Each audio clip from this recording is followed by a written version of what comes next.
السلام علیکم ورحمۃ اللہ۔ آج کی حدیث شریف حضرت ابو ذر غفاری رضی اللہ عنہ نبی کریم صلی اللہ علیہ وسلم سے، اور آپ صلی اللہ علیہ وسلم اللہ تبارک و تعالی سے روایت کرتے ہیں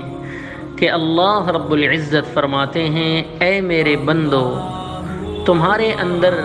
مجھے نقصان پہنچانے کی طاقت ہی نہیں ہے کہ تم مجھے نقصان پہنچا دو، اور نہ ہی تمہارے اندر مجھے نفع پہنچانے کی قدرت ہے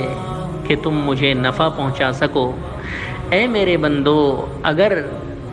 تمہارے اول سے لے کر آخر تک اور تمہارے انسانوں سے لے کر جنات تک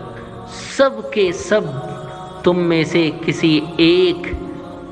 آدمی کے اندر حلول کر جائیں،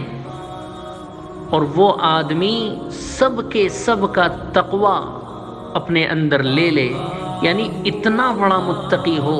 کہ سارے اولین اور آخرین اور سارے انسان اور سارے جنات کا تقوی اس کے اندر آ جاوے، تب بھی میری بادشاہت میں ایک ذرہ برابر بھی اضافہ نہیں کر سکتے۔ اس حدیث شریف کو حضرت امام مسلم رحمۃ اللہ علیہ نے روایت کیا۔ والسلام علیکم ورحمۃ اللہ۔